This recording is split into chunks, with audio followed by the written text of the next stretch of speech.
Bonjour à toutes et tous, bienvenue à ce webinaire dédié à l'alternance organisé par l'OPCO Atlas, un événement tourné en studio avec des intervenants en plateau séparés par des plexiglas pour des raisons sanitaires évidentes et avec également des intervenants à distance. Pour ouvrir ce webinaire, je suis avec la présidente de l'OPCO Atlas, Céline Viken. Bonjour. Bonjour. Alors Céline Viken, quel bilan peut-on dresser de la campagne alternance 2021 d'Atlas ? Alors, l'alternance a fortement progressé en 2021 puisque nous avons plus de 90 000 jeunes qui ont été intégrés à travers ce dispositif, ce qui représente une croissance par rapport à l'an dernier de plus de 30% et c'est 70% de plus en 2 ans. Cette augmentation est essentiellement portée par les Bac plus 5 et cela tend à montrer l'adéquation de ce dispositif avec les besoins de nos branches, mais aussi, et c'est ce que j'espère, c'est aussi le résultat de nos travaux sur le campus Atlas, avec un travail sur les contenus pédagogiques et sur l'accompagnement des jeunes dans cette entrée dans ce dispositif qui semble avoir porté ses fruits. Quels sont les enjeux clés, Céline Viken, portés par les branches professionnelles qui composent Atlas ? Alors, une bonne partie de nos branches est confrontée à des difficultés de recrutement et à des problèmes d'attractivité. Aussi, l'alternance semble une solution adaptée pour régler d'une part les problèmes de recrutement, il est vrai, mais aussi pour permettre la différenciation des profils avec des recrutements de femmes, mais aussi pour répondre à un enjeu important qui est celui de la transformation des compétences et de la mutation de nos secteurs, ne serait-ce qu'avec la digitalisation de l'économie. Comment l'OPCO Atlas, Céline Viken, peut-il contribuer à renforcer sa vision prospective des métiers et des compétences et donc contribuer aussi à faire évoluer l'offre de formation qui en découle ? Alors, nos branches et nos secteurs, comme beaucoup dans l'économie française, sont confrontés à de fortes évolutions et de fortes mutations. Et les 15 branches d'Atlas se sont associées pour s'engager dans un programme d'études prospectives sur l'emploi et les compétences. Donc ça vise effectivement à faire un état des lieux des compétences disponibles actuellement et des besoins futurs. Mais l'idée de cette démarche, c'est aussi de construire les futurs contenus des formations, de travailler à de nouvelles actions de formation pour répondre en fait aux enjeux de demain. Merci beaucoup, Céline Viken. Plusieurs temps forts jusqu'à 11h30. Tout d'abord, les chiffres clés de la campagne alternance 2021. Ensuite, un coup de projecteur sur 4 stratégies alternance d'entreprises de toute taille, de tout secteur et sur leurs besoins en accompagnement. Puis, nous détaillerons plusieurs démarches innovantes, le contrat pro expérimental, le titre à finalité professionnelle éligible à l'apprentissage, un nouvel appel à projet sur la qualité de l'alternance ou encore un nouvel outil de suivi des alternants. Enfin, 2 ex-alternants témoigneront. L'alternance leur a permis d'obtenir un master et un emploi il y a quelques semaines après des parcours qui n'ont pas été des longs fleuves tranquilles. Vous pourrez poster vos commentaires et vos questions en haut à droite de votre écran de diffusion tout au long de ce webinaire. Je m'efforcerai de les relayer. Nous serons également accompagnés par un illustrateur, Geoffroy Lefort, qui est plus exactement un facilitateur graphique et on découvre sa patte à l'écran. Il nous livrera son regard sur nos échanges. On va entrer à présent dans le vif du bilan 2021 de la campagne alternance avec Yves Portelli et Solange Chaplard de l'OPCO Atlas.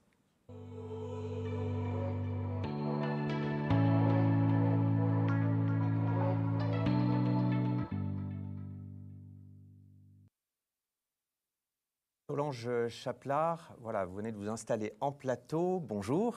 Bonjour Nicolas, bonjour à toutes et à tous. Vous êtes directrice branche et partenariat de l'OPCO. Yves Portelli, vous êtes directeur général d'Atlas. Bonjour. Bonjour Nicolas, bonjour à tous. Le bilan alternance, les données clés, les indicateurs pertinents, on va voir tout cela ensemble. Tout d'abord, Yves Portelli, pour mesurer le chemin parcouru, quelle est la hausse du nombre de contrats en alternance sur 1 an et même sur 2 ans ? Comme l'a rappelé tout à l'heure notre présidente, nous avons une forte progression entre les 2 dernières années, puisque nous avons une augmentation de 72% sur les 2 dernières années et une augmentation de 31% entre 2020 et 2021, comme vient de s'afficher à l'écran.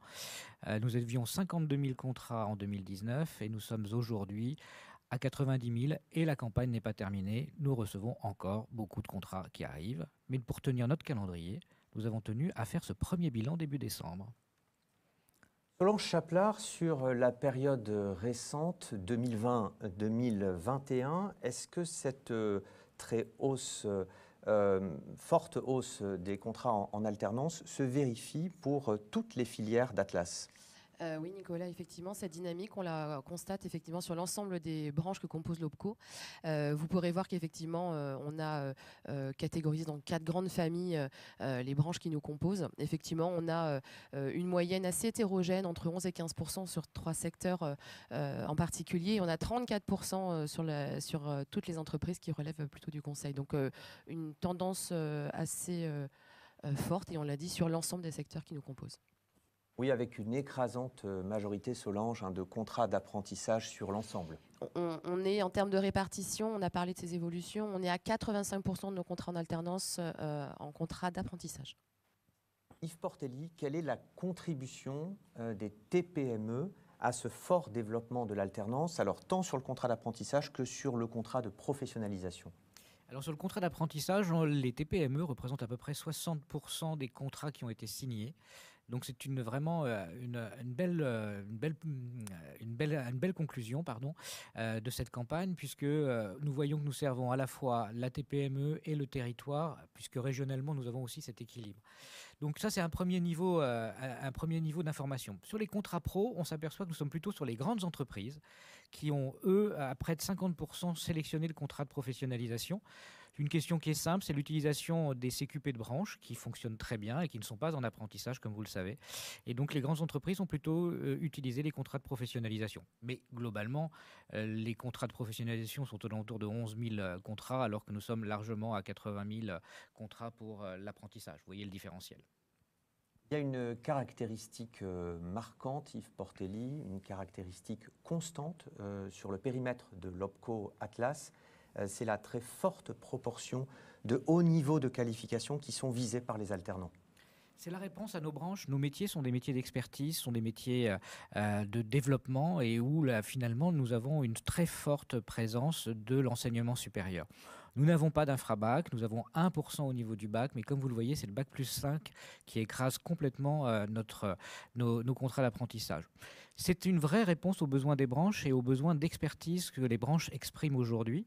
Et ce que l'on peut remarquer globalement, c'est qu'on a vraiment une réponse, et cette augmentation est une réponse aux besoins de recrutement de nos branches professionnelles et des entreprises. Et c'est, comme le rappelait notre présidente au début de cette manifestation, c'est vraiment une réponse aux besoins de recrutement. Rappelons quand même que l'APEC nous a annoncé en juin que 46% des embauches de cadres d'ici la fin de l'année se faisaient dans les branches d'Atlas. Solange Chaplard, en ce qui concerne justement ces niveaux de certification visés, quels sont les chiffres clés par filière ? Et je vous propose d'ailleurs de revoir les chiffres globaux et de nous livrer quelques éléments marquants sur les filières. Alors effectivement, il n'y a pas énormément de surprises. Yves l'a effectivement expliqué. 99% de nos contrats aujourd'hui sont dans le supérieur. On n'a pas du tout d'infrabac. Et ça se traduit de façon assez finalement homogène dans l'ensemble des branches de l'OPCO. Au niveau effectivement des contrats d'apprentissage, on voit bien que, apprentissage ou contrat de professionnalisation d'ailleurs, on voit bien que la majorité des embauches se font sur bac plus 5 notamment. On sait que les dernières années se font particulièrement en alternance. Alors peut-être qu'on peut noter une légère différence. Il y a certains secteurs comme l'assurance où on recrute plutôt sur bac plus 2, bac plus 3 et la moyenne c'est plus pondérée effectivement sur ces secteurs que sur d'autres. Sinon c'est assez homogène sur l'ensemble des 4 grandes filières de l'OPCO. Certains secteurs, Solange, comme le conseil et notamment le numérique, ont de très forts enjeux de féminisation. quelle est la répartition hommes-femmes sur ces contrats en alternance? Alors, au global de l'OPCO, on est quasiment à parité. On est à 50% quasiment, vous le voyez, sur les 2 niveaux de contrat. Et c'est vrai que par secteur, là, vous citez effectivement le conseil, où on a un enjeu de féminisation qui est assez fort. On a gagné 4 points entre 2020 et 2021. Et ça, c'est dû aux travaux qui sont menés par la branche pour attirer les talents, attirer plus de femmes dans leur métier. Et à contrario, on a d'autres secteurs qui sont plutôt avec des enjeux de parité encore un peu plus forts. Donc là-dessus, effectivement, c'est pas tout à fait homogène dans nos branches. Alors on sait aussi que l'enjeu de la pérennisation des contrats est un enjeu clé pour que l'essor de l'alternance puisse se poursuivre. Justement, en termes de taux de rupture des contrats, comment sont situées les 4 grandes filières d'Atlas? Alors on pourrait se dire quand il y a des taux de rupture, c'est que c'est déjà trop peut-être. Mais finalement, quand on regarde et quand on se compare aux niveaux nationaux, on peut peut-être se satisfaire. Et je trouve qu'effectivement, les chiffres sont importants. Au niveau Atlas, donc, on a 10% de taux de rupture au niveau des contrats d'apprentissage. C'est 29% au niveau national. C'est assez homogène au sein des branches, peut-être un petit peu en dessous sur le secteur de la banque et de la finance. Au niveau des contrats de professionnalisation, on est à 8% au sein d'Atlas contre 12% au niveau national. C'est vraiment tout le travail qui est effectué et qui se traduit à la fois par les équipes sur le terrain, qui rencontrent les entreprises, qui accompagnent leurs projets de recrutement, qui rencontrent également l'offre de formation et puis en lien avec les travaux branchés. Donc j'ai envie de dire, c'est un peu toute la magie d'avoir cherché le bon candidat pour la bonne entreprise, la bonne formation au bon moment. Yves Portelli, ce bilan détaillé témoigne d'une forte hausse généralisée sur l'ensemble du périmètre d'Atlas pour les 15 branches professionnelles. Comment Atlas s'est-il organisé pour répondre à ces enjeux de massification de l'alternance et pour poursuivre en 2022 ? En 2019, quand la compétence apprentissage a été donnée aux OPCO, il y a eu une forte mobilisation, une forte construction d'une politique de développement de l'apprentissage et du contrat de professionnalisation, de l'alternance dans sa globalité, par nos branches professionnelles, mais aussi par toutes les équipes d'Atlas. Donc ça a commencé bien évidemment par quelles compétences. Je reviens sur les notions d'observatoire. Les observatoires, ça sert à définir les compétences dont les entreprises ont besoin, bien évidemment, mais parallèlement aussi, c'est le développement de la promotion des métiers, qui a été un vrai sujet, un vrai enjeu pour l'ensemble de nos branches qui ont vraiment mobilisé leurs forces pour pouvoir, sur le terrain, localement, sur les territoires, mais aussi nationalement et avec une vraie politique digitale, mobiliser autour de nos métiers. Parce que, comme l'a remarqué Solange, si on arrive à 10% de taux de rupture, certes, nous sommes dans le supérieur, mais c'est aussi parce que, globalement, les jeunes connaissent les métiers et ont pu apprécier les métiers pour lesquels ils postulent. Donc, ça veut dire que le choix se fait de manière éclairée. Et c'est, je pense, tout le travail qui est fait sur la promotion des métiers. Parallèlement à ça, cette mobilisation, ça a été aussi un vrai travail de digitalisation, de fluidification de flux si importants. 90 000 dossiers, ça veut dire qu'on a eu des journées à 1700 contrats d'apprentissage qui arrivaient dans l'OPCO. Et puis là, nous venons de conclure, en vérité, notre organisation, c'est notre création d'une direction de l'alternance. Le poids de l'alternance dans l'OPCO est ainsi tellement important qu'il nous est paru important d'avoir aussi une direction de l'alternance qui vient d'être créée. Merci Solange. Les branches professionnelles ont souvent exprimé des enjeux spécifiques en matière d'alternance. De quelle manière l'OPCO les a-t-il accompagnés ? Yves l'a rappelé, effectivement, ça fait partie d'une des grosses missions de l'OPCO, c'est d'accompagner les branches pour faire la promotion de leur métier. Donc on s'est donné vraiment 2 grands objectifs pour les accompagner. C'est faire découvrir les métiers de chacune de nos branches et puis promouvoir l'alternance comme étant une réelle solution pour intégrer l'emploi chez nous. Donc c'est vrai qu'on a travaillé avec chacune des branches en fonction de leur spécificité pour travailler sur l'attractivité de leur métier, de travailler sur des sujets d'inclusion, de mixité, donc en fonction des problématiques de chacune, de travailler sur différents programmes et modes d'accompagnement. On a eu des campagnes vidéo, on a des escape games, on a des conférences qui sont faites au sein de certaines écoles et on va vraiment au démarrage, à la source, on commence même avec les lycéens. Donc là-dessus, vraiment, on a laissé carte libre à chacune des branches de choisir les programmes qu'elles souhaitaient faire en fonction de leur spécificité sectorielle.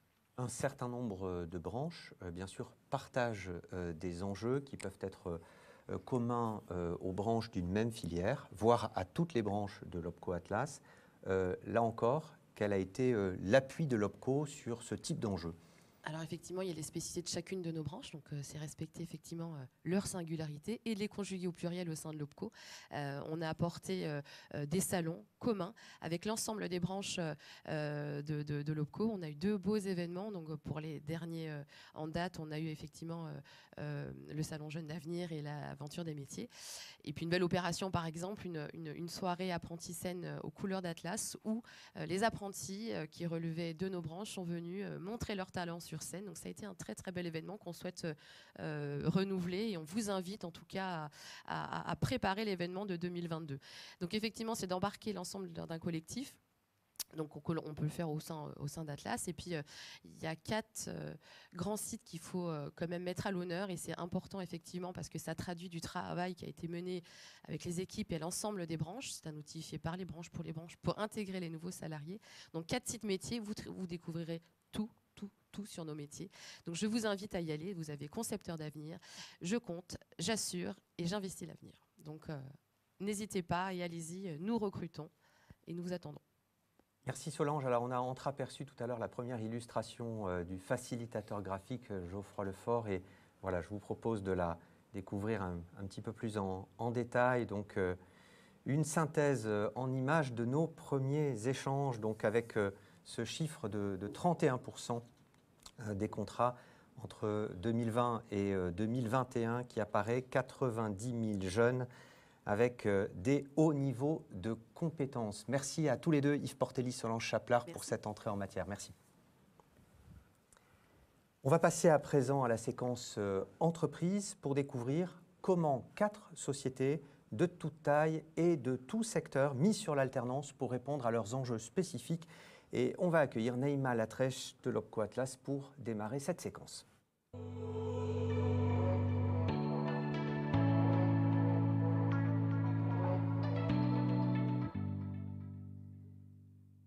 Naïma Latrèche, vous êtes directrice réseau et proximité client d'Atlas. Bonjour. Bonjour Nicolas, bonjour à toutes et à tous. Comment l'OPCO Atlas accompagne-t-il aujourd'hui les entreprises pour répondre à leurs besoins? Comment êtes-vous organisé au plan organisationnel, au plan opérationnel, au plan territorial? Aujourd'hui, Atlas, c'est 8 délégations, 22 représentations régionales qui effectuent un travail de proximité auprès des entreprises de région. L'OPCO aujourd'hui est l'entrée unique des contrats en alternance.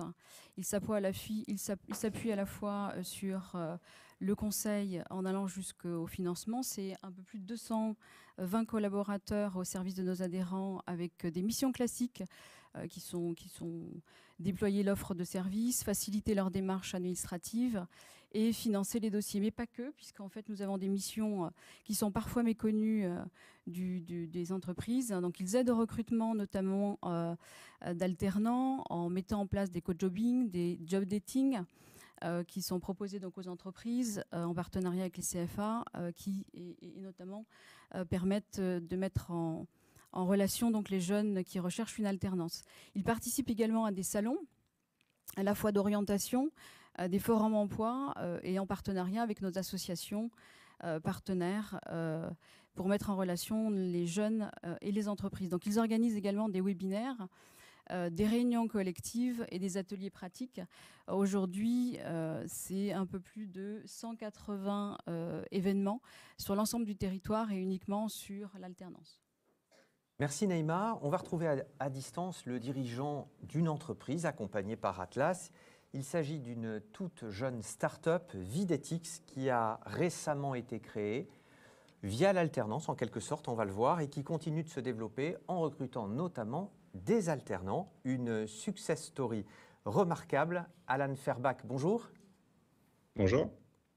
Vous avez 26 ans, vous avez cofondé en 2019 la société Videtix qui est installée à Sophia Antipolis sur la Côte d'Azur. Quelle est l'activité de Videtix qui compte aujourd'hui, 2 ans après, déjà 11 salariés? Alors oui, chez Videtix, on propose des solutions d'analyse vidéo par intelligence artificielle. Donc on vient récupérer les flux provenant des caméras de vidéoprotection et ensuite on va pouvoir travailler à la fois sur le secteur de la sécurité, de la sûreté et de la mobilité. Donc on va faire la détection de personnes, de véhicules et comprendre en fait comment les citoyens utilisent l'espace public. C'est un créneau bien particulier, Alan Ferbach. Ça part du constat qu'il y a beaucoup de caméras de vidéosurveillance, mais qu'au final, assez peu sont utilisées, qu'il y a beaucoup d'alertes, d'alarmes qui parfois se déclenchent pour, dans l'immense majorité des cas, ce sont de fausses alertes. Exactement, on a fait 2 constats. Le premier constat, c'est que seulement 10% des flux qui sont générés justement par les caméras de vidéoprotection sont utilisés ou sont visualisés. Donc en fait, les collectivités, les entreprises ont investi dans du matériel de vidéoprotection, mais ils l'utilisent seulement à 10%.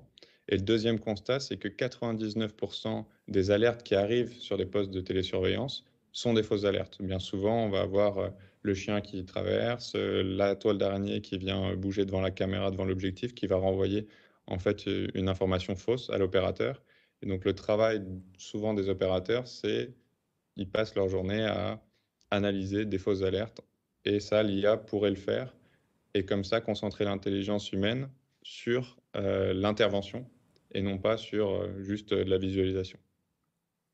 Merci Alan. Alors vous avez réussi vos études d'ingénieur en maths appliquées avec une dernière année en alternance qui vous a permis de vous lancer dans l'entrepreneuriat en association notamment avec votre ancien maître d'apprentissage. Racontez-nous. Oui, c'est vrai que j'ai pu faire une alternance dans une société qui travaille dans la télésurveillance. Donc ça a permis de sortir, on va dire, de la théorie et aller dans la pratique. Et puis, je me suis lié d'amitié aussi avec, qui est maintenant mon associé, donc mon maître d'apprentissage. Et on a décidé de continuer l'aventure. Et donc maintenant, on est 4 associés. Donc, vous l'avez dit aussi, on est 11 collaborateurs. Donc, on a pu grandir un peu et on a profité justement de l'alternance pour s'agrandir. Oui, c'est ça. Vous comptez déjà en fait 4 alternants sur 11 salariés.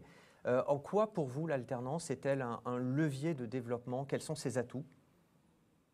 L'atout, c'est vraiment de pouvoir former des jeunes qui sortent tout juste d'école. Et en plus, on source au même endroit dont on vient. Donc, on sort de Polytech et on prend des jeunes en alternance de Polytech. Donc, on sait exactement où ils en sont et on sait ce qui manque pour pouvoir les amener où on veut. Donc, c'est extrêmement intéressant pour nous. On a déjà 2 alternants qui ont fait toute leur année et qui sont maintenant en CDI chez nous. Et notre volonté, c'est de continuer avec une croisière, justement, un rythme de croisière avec 4 alternances par année. De quelle manière est-ce que vous accompagnez vos alternants? On va les accompagner quotidiennement, donc on va travailler avec eux. On sait justement, ce qui est bien, c'est qu'on sait même les cours qu'ils ont eus. Donc on sait ce qui manque, même si les cours évoluent. Et puis après, toutes les semaines, on fait des présentations de papiers de recherche avec eux pour vraiment qu'ils prennent confiance déjà en eux, donc ils présentent devant nous, et puis on essaie de les amener au meilleur d'eux-mêmes. Et le sourcing est évident, vous l'avez un peu dit tout à l'heure, puisque c'est Polytech et c'est un formateur de Polytech notamment qui vous fait un pré-sourcing en quelque sorte, ce qui vous permet de recevoir des candidats et de recruter davantage d'alternants et de grossir. Oui, on a la chance d'avoir gardé un bon contact avec notre professeur qui nous a donné cette passion pour l'intelligence artificielle et pour notamment le deep learning. Et donc, on continue à pouvoir avoir des échanges avec lui. Il nous fait un pré-sourcing. On les a souvent en plus en stage avant pour après faire l'alternance. Donc, on les suit même avant qu'ils rentrent chez nous. Alors je disais tout à l'heure Success Story, parce que finalement, création il y a un peu plus de 2 ans, il y a 2 ans et demi, 3 au départ, 11 aujourd'hui, et vous ne comptez pas vous arrêter là. Quel est votre business plan pour 2022? Jusqu'à aujourd'hui, on était sur fonds propres, donc on a eu une croissance organique naturelle, on va dire. Et là, maintenant, on s'oriente plus vers une partie plutôt start-up, je dirais. On était plutôt un management à la PME il y a quelques temps. Et là, on est en train de faire notre première levée de fonds, ce qui va nous permettre de pouvoir recruter donc, des commerciaux, des ingénieurs aussi qui vont structurer l'équipe. Et on compte être à peu près un peu plus d'une vingtaine pour fin d'année prochaine. Merci beaucoup Alan Ferbach et Geoffroy Lefort, notre illustrateur, est en train de croquer vos propos et voilà, je vous propose de découvrir le début de son illustration qui fait suite à nos échanges et au passage de votre société de 3 alternants en 2019 à 11 aujourd'hui et 20, peut-être 25 en fin d'année 2022. Merci pour votre temps et votre témoignage, Alan. On va Merci à vous. poursuivre merci à vous. On va poursuivre notre exploration des enjeux alternance des entreprises avec une grande entreprise, une PME et une TPE. Dans le conseil, dans l'expertise comptable et dans les assurances, 3 tailles d'entreprise, 3 types d'enjeux pour lesquels l'alternance est une réponse efficace. On va tout d'abord retrouver à distance Gian Bacciocchini de Capgemini. C'est la grande entreprise. Bonjour. Bonjour. Deuxième intervenante, Jamila Bendelali du cabinet d'expertise comptable Exco Nexium. Bonjour. Bonjour à tous. Voilà pour la PME. Et enfin, troisième intervenante, Farida Matra, agent général d'assurance, gérante d'une TPE. Bonjour. Bonjour. Alors Farida Matra, vous êtes agent général d'assurance, on va vous apercevoir à l'écran. Vous êtes agent général d'assurance depuis 2007. C'est un métier très polyvalent.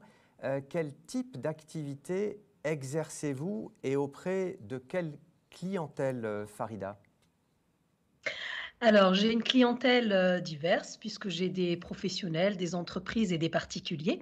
Notre activité est une activité de généraliste dans la mesure où nous proposons des solutions à la fois en assurance de dommages et en assurance de personnes. Et mon souhait est de miser, monter en charge en fait sur la partie assurance de personnes. D'où ce projet de recrutement, enfin même de double recrutement Oui, en parce que, alternance. voilà, Et effectivement, vous êtes une agence générale d'assurance, vous avez aujourd'hui un salarié et vous avez recruté tout récemment 2 alternants en septembre 2021 en relation avec Atlas. Tout à fait. Et donc, ce sont 2 postes différents. Un poste plus gestionnaire avec la mise en place de solutions dédiées aux particuliers et de suivi. Et un deuxième poste en licence qui va plus être dédié aux assurances de personnes et également vis-à-vis des professionnels. Donc, c'est un métier qui exige énormément de compétences techniques, juridiques, mais également comportementales. Donc, d'où ce projet via l'alternance, parce que ça permet vraiment de concevoir ce projet en toute sécurité, puisque côté financier, c'est quand même très intéressant. Et donc, du coup, on a le temps sur 1 année ou 2 années de fidéliser la personne et de l'intégrer dans la société. Oui, vous croyez fortement en l'alternance et d'ailleurs, vous aviez déjà recruté par le passé des alternants que vous avez pu embaucher. Tout à fait, j'ai embauché 2 alternants, une personne qui était en licence chez Assas et une autre qui était en licence à l'IFPAS. Et donc dans les 2 cas, je les ai recrutés à la suite. Et donc effectivement, c'est un fort levier de recrutement pour moi. Alors l'alternance, c'est un levier d'insertion professionnelle, c'est une période de test, hein, vous le disiez, à la fois Oui, pour l'entreprise, pour l'alternant. Et vous me disiez en oui. préparant cet échange que ça nécessite quand même de la part du chef d'entreprise d'y consacrer du temps, mais c'est un investissement gagnant.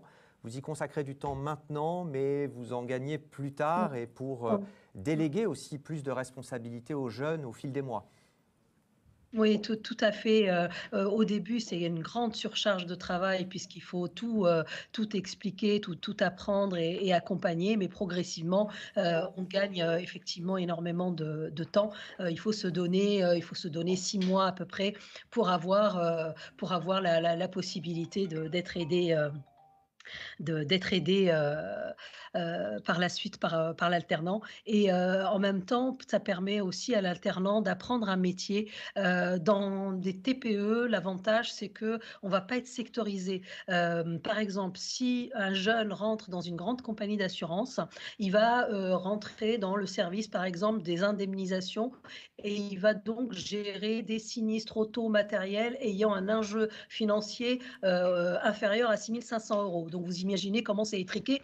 Chez nous, il va tout faire. Il va recevoir le client, il va l'aider à mettre en place des solutions, il va ensuite faire le SAV, il va l'accompagner lorsqu'il y aura donc ce sinistre jusqu'au règlement. Et puis, il va surtout faire de tout, de l'auto, de l'habitation, de l'assurance santé, de l'épargne, de la retraite. Et il va pouvoir toucher à la fois aux particuliers et au domaine de l'entreprise. l'entreprise. Donc, c'est vraiment un métier à part entière et c'est là où c'est le plus intéressant pour moi, c'est d'être dans une agence d'assurance pour pouvoir faire toutes ces tâches très, très variées. Beau plaidoyer Prodomo, c'est un joli tremplin pour faire César. Merci Farida Matra. Deuxième intervenante, Jamila Bendelali. Quelques mots peut-être pour nous présenter votre cabinet d'expertise comptable. Oui, Exconexium, donc on fait partie d'un réseau national de cabinets d'expertise comptable avec plus de 2500 collaborateurs sur toute la France. Nexium, mon cabinet à Paris, nous sommes une centaine de personnes sur les métiers voilà, d'expertise comptable, de conseil et de commissariat aux comptes. Vous recrutez de nombreux alternants depuis de nombreuses années. Sur quel type de poste ?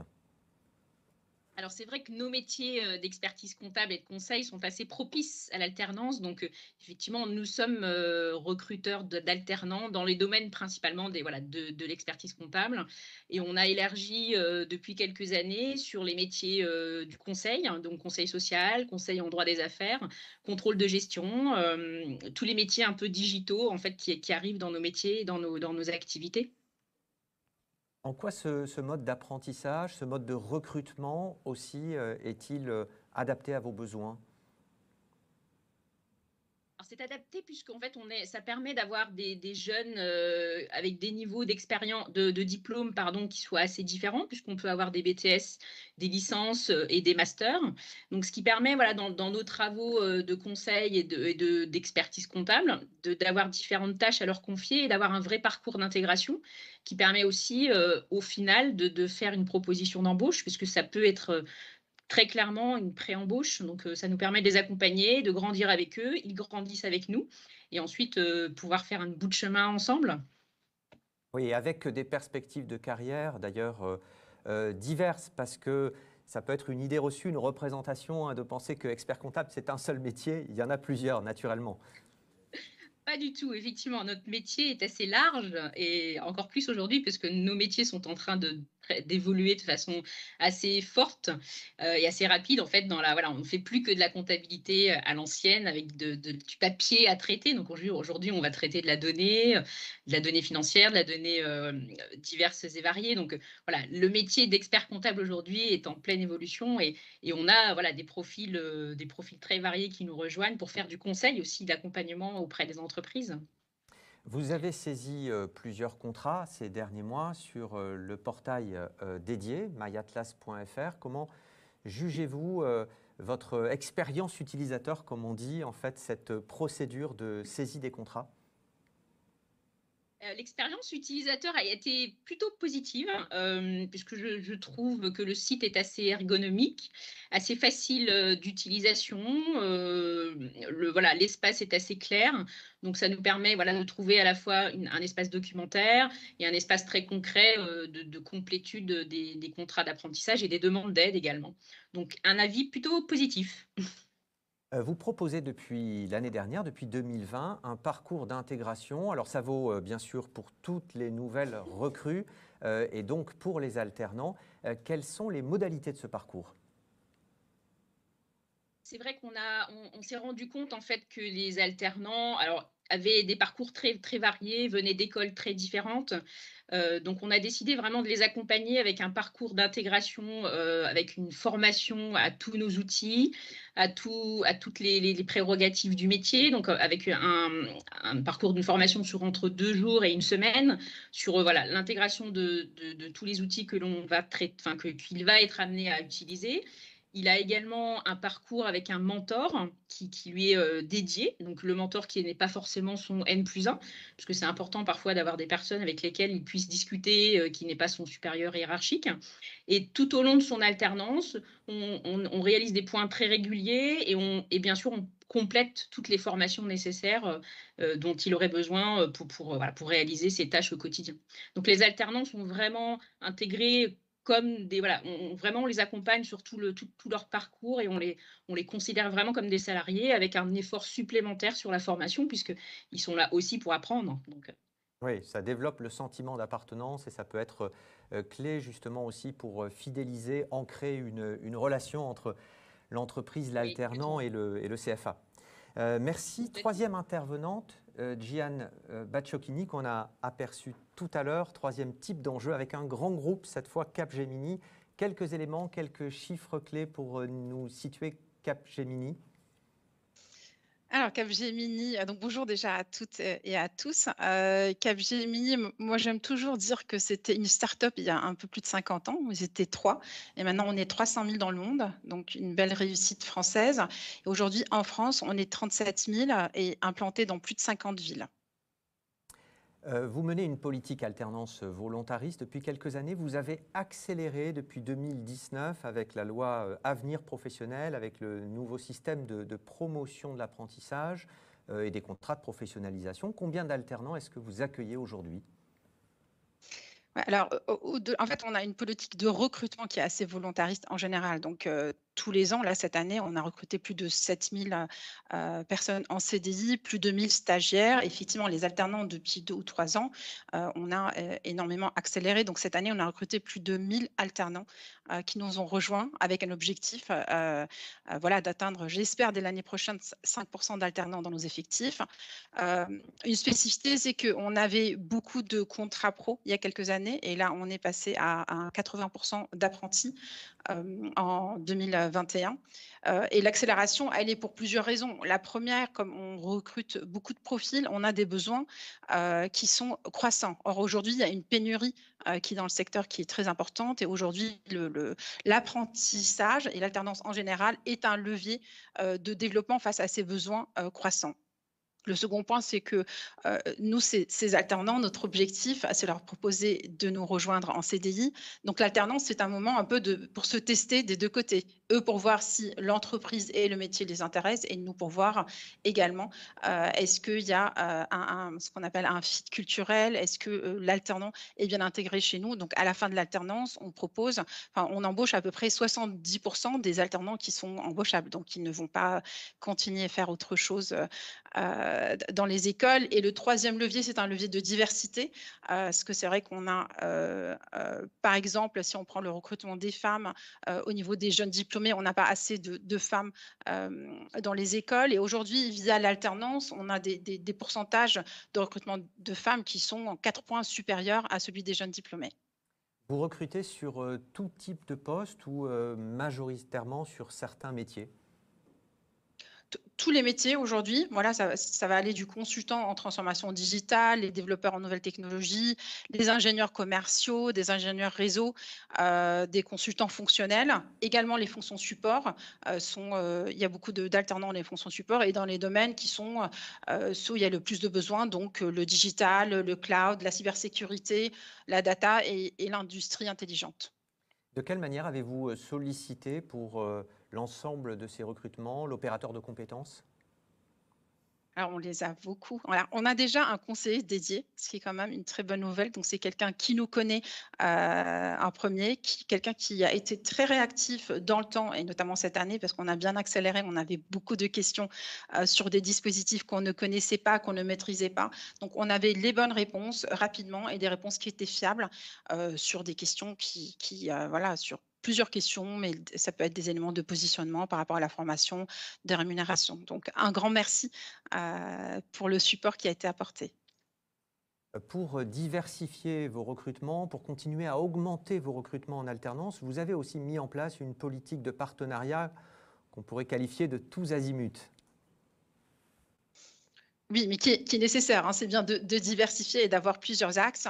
Alors, on a des partenaires avec plus de 150 écoles. Ce sont les écoles où on recrute les jeunes diplômés. On a un CFA hors mur aussi qui nous aide là-dessus.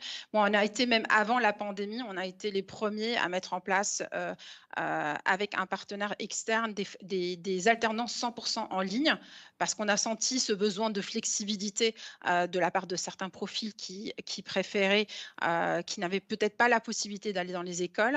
On a également dans les écoles créé des promotions et des parcours qui sont dédiés à Capgemini sur des thématiques technologiques qui sont porteuses d'avenir.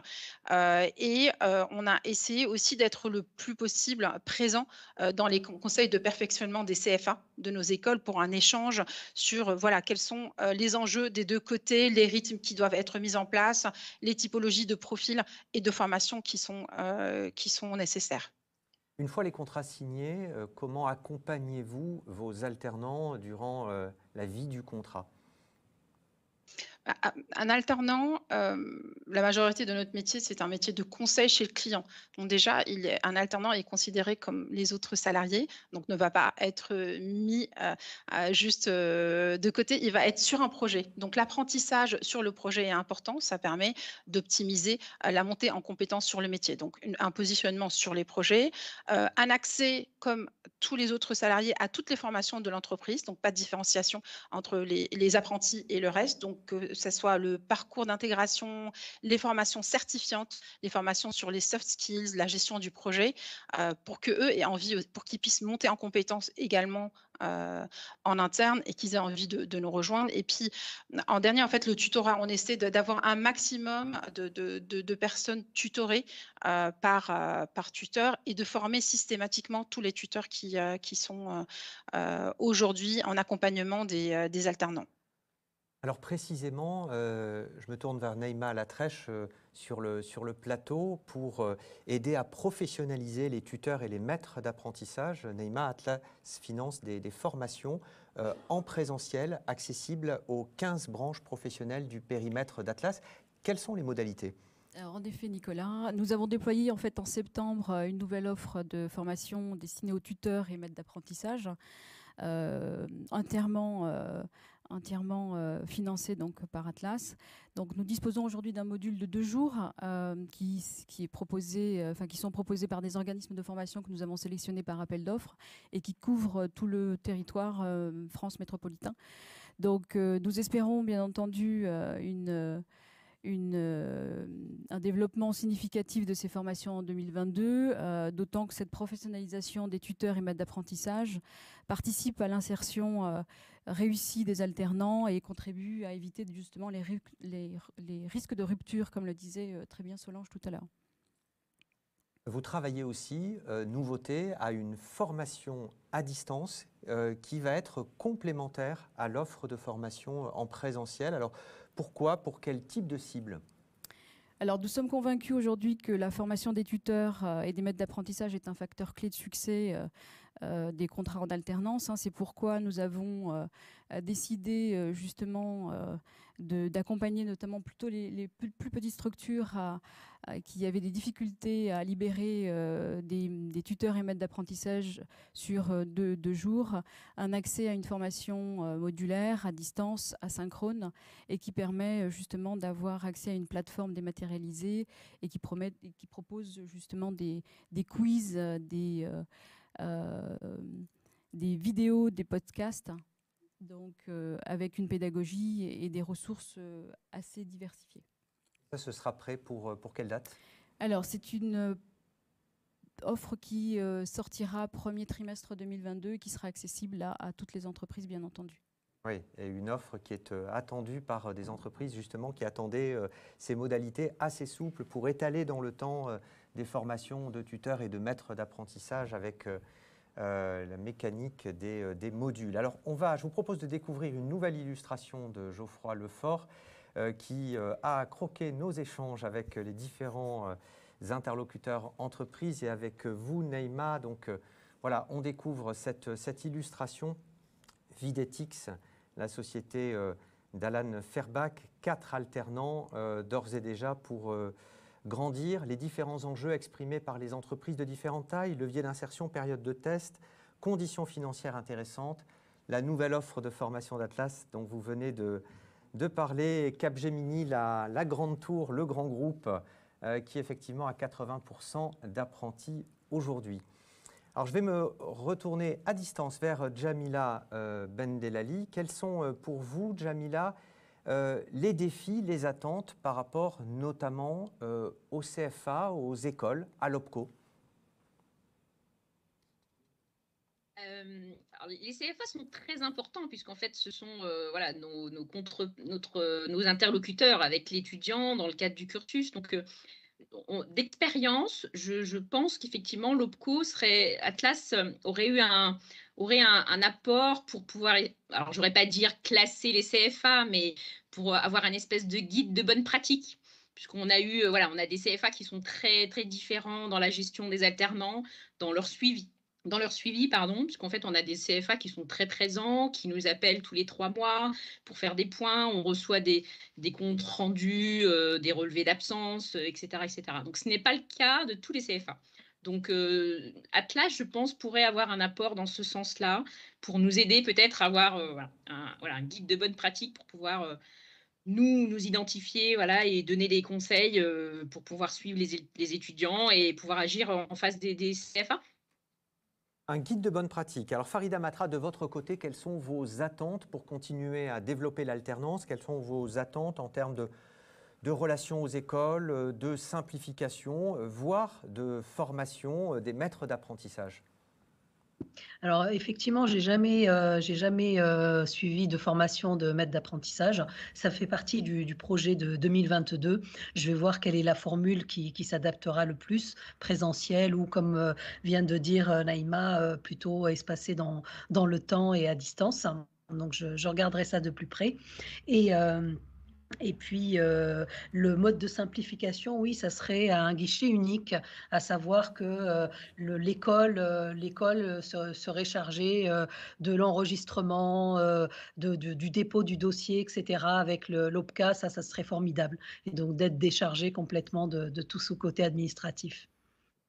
De votre côté, Gian Bacciocchini, chez Capgemini, alors vous avez effectué près de 600 recrutements via une préparation opérationnelle à l'emploi, donc POE, qui a débouché sur un emploi direct. Est-ce que vous envisagez dans les prochains mois de développer des préparations opérationnelles à l'emploi pré-alternance, comme ça commence à se faire de plus en plus? En effet, c'est un levier fort de nos recrutements en CDI parce que le fait qu'il n'y ait pas assez de profils dans notre secteur nous a conduit à collaborer avec Pôle emploi avec ce très beau dispositif que sont les POE. Donc en 2019, en effet, plus de 600 personnes en CDI nous ont rejoints. Ce sont des personnes qui ont découvert le secteur, qui est un secteur porteur d'avenir. Donc j'avoue que je ne savais pas qu'on pouvait faire des POE en apprentissage. Et donc si c'est le cas, bien sûr, on sera très intéressé de se lancer sur cette piste-là. Merci beaucoup. En conclusion de ces échanges, Naïma Latrèche, alors on l'a vu, vous accompagnez les différentes entreprises sur leurs besoins en alternance, sur le recrutement direct. Vous pouvez également leur proposer des diagnostics RH qui leur permettent d'améliorer leur process de recrutement qui passe de plus en plus souvent par l'alternance. En effet, Nicolas, en complément du travail de proximité mené par les conseillers, nous avons des prestations d'appui RH qui aident les entreprises, notamment les TPME, à structurer leurs ressources humaines. Donc c'est un dispositif qui marche très fort, notamment avec un financement et un soutien financier, en tout cas de l'État. Elle permet aux entreprises qui disposent d'une intervention de cabinets experts qui ont été également sélectionnés par appel d'offres, d'avoir plusieurs jours de prestations et de diagnostics pour formaliser un plan d'action opérationnel. Donc aujourd'hui, nous avons mené un peu plus de 800 prestations d'appui conseil RH et un peu plus de 40% concernent la structuration justement et le renforcement des politiques de recrutement. Donc sûrement lié à l'activité, comme on le disait tout à l'heure, économique qui redémarre, mais également des difficultés à recruter des candidats. Donc l'ensemble des prestations sont accessibles sur le site de l'OPCO Atlas sous la marque Expert Atlas. Donc j'invite toutes les entreprises, bien entendu, à le consulter. Et Geoffroy Lefort nous propose un petit résumé en images de ce qu'on vient de se dire sur ce diagnostic RH, sur ces PCRH, les prestations de conseil en ressources humaines qui sont cofinancées à la fois par l'OPCO et par l'État et qui sont des leviers particulièrement pertinents. Voilà, 800 prestations réalisées. Expert Atlas, c'est la marque dont vous venez de nous parler. Merci Naïma, merci à nos 3 intervenantes entreprises pour avoir partagé vos retours d'expérience et vos analyses. Nouvelle séquence à présent dédiée à l'innovation pour faire évoluer l'offre de formation, pour l'élargir, pour favoriser une alternance de qualité, pour fluidifier les relations aussi avec les entreprises et avec les CFA. On va voir cette séquence avec 2 interlocuteurs d'Atlas, Nicolas Rivier et Mathieu Carrier.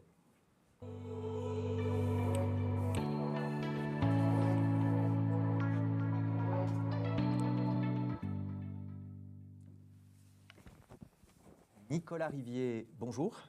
Bonjour Nicolas, bonjour à tous. Vous êtes directeur de l'alternance et de la transformation pour Atlas. Et Mathieu Carrier, vous êtes directeur de l'ingénierie et de l'innovation de l'OPCO. Bonjour. Bonjour Nicolas, bonjour à tous. Alors, on commence, Mathieu, avec un focus sur un nouveau dispositif à destination des entreprises. C'est le contrat de professionnalisation expérimentale. Lorsque l'offre de formation n'existe pas ou n'est pas adaptée. Tout d'abord, quelques mots de précision, de définition. Qu'est-ce que le contrat pro expérimental ? Alors le contrat de professionnalisation expérimentale, c'est l'alternance sur mesure. En fait, ça part d'un constat des pouvoirs publics qui ont observé qu'aujourd'hui l'alternance ne bénéficie pas suffisamment à certaines catégories, dont les demandeurs d'emploi et les jeunes peu qualifiés. Ils ont alors souhaité mettre en place une expérimentation jusqu'à fin 2023 pour ouvrir et assouplir le cadre de l'alternance et notamment partir du besoin en compétences des entreprises, de ne pas partir d'un cadre prédéfini comme c'est le cas aujourd'hui avec les contrats d'apprentissage et les contrats de professionnalisation avec un diplôme qui est identifié, mais construire vraiment un parcours de formation qui soit adapté à l'individu et à l'entreprise. Le contrat de professionnalisation expérimentale permet de répondre à quel type d'enjeu ? Alors, ça doit permettre de reconnaître déjà les acquis des personnes qui partent en alternance. On l'a dit, on vise notamment les publics demandeurs d'emploi qui ont un parcours professionnel déjà identifié. Et puis, ça doit permettre aussi d'identifier et de mettre en œuvre des compétences émergentes, innovantes, qui ne sont pas encore encadrées par une certification existante et donc qui ne peuvent pas être réalisées et menées à travers un contrat d'apprentissage ou un contrat de professionnalisation de droit commun. Si je devais retenir 2 enjeux aujourd'hui du contrat de pro expérimental, ça serait 1, l'efficacité en formation, et 2, un objectif d'insertion durable pour les publics qui en bénéficient. Alors, on va voir dans quelques instants une illustration. Petit intermède pour vous signaler que vous pouvez naturellement poster vos questions, vos commentaires tout en haut à droite de votre écran de diffusion. Et il y a déjà un certain nombre de questions qui sont arrivées. Je regarde sur ma tablette. Quelle est la perspective des contrats pro face aux contrats d'apprentissage ? Avez-vous une visibilité sur la mise en place de la plateforme commune à tous les OPCO ? Je vous propose de répondre à ces questions d'ici à quelques minutes. On va illustrer vos propos, Mathieu, sur le contrat de professionnalisation expérimentale avec une PME parisienne, Cnova, qui a plusieurs antennes en région. Nous sommes en ligne et en visio avec le président de Cnova, Dimitri Moll. Bonjour. Bonjour. Vous nous entendez bien ? Oui, je vous entends très bien.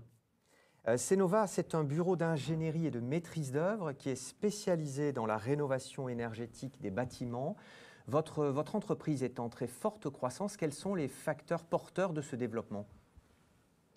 Oui, tout à fait. Bonjour. Donc, Cnova est une entreprise à mission et notre mission, c'est d'être un moteur de la transition écologique des bâtiments.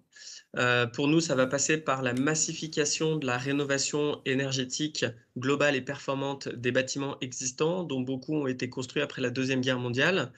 Et pour participer à cette massification, du coup, le métier de Cnova, c'est de donner envie au plus grand nombre de copropriétés d'engager une démarche de rénovation et ensuite d'accompagner cette démarche de A à Z en tant que maître d'œuvre. Donc, on va concevoir le projet, un projet qui soit enthousiasmant, qui permette de rendre le bâtiment plus beau, plus agréable à vivre, plus écologique. On va indiquer combien coûte ce projet, on va apporter les solutions de financement, les aides de l'État, le financement bancaire pour le reste à charge. Et puis ensuite, on va trouver les entreprises et coordonner et suivre le chantier jusqu'à la parfaite réalisation des travaux. Et donc, notre entreprise est effectivement en croissance forte dans le contexte de la transition écologique et notamment de la stratégie nationale bas carbone du gouvernement qui est issue de la COP de Paris. Et dans cette stratégie, l'objectif de l'État, c'est de rendre le bâtiment neutre en carbone d'ici à 2050. Et pour ça, le premier levier, c'est la massification des rénovations énergétiques. Donc, l'État met en œuvre un certain nombre de politiques publiques incitatives et contraignantes qui poussent inexorablement l'ensemble des propriétaires en France, notamment dans le logement et en particulier en copropriété, à engager une démarche de rénovation énergétique. Donc voilà le facteur porteur de notre marché et donc de la croissance de Cnova. Alors la difficulté pour vous, Dimitri Moll, c'est de recruter des personnels qualifiés car les compétences existantes ne correspondent pas à vos besoins. L'offre de formation n'a pas encore suivi par rapport à ces nouveaux besoins en compétences. Absolument, tout à fait. C'est le métier de la rénovation énergétique des bâtiments est un métier très récent et le métier de la rénovation énergétique des bâtiments en copropriété est pour le coup un métier émergent. Et donc, on n'a pas de compétences et de formation en fait, hein, disponibles sur le marché qui forment des actifs pour qu'ils soient directement opérationnels sur notre métier.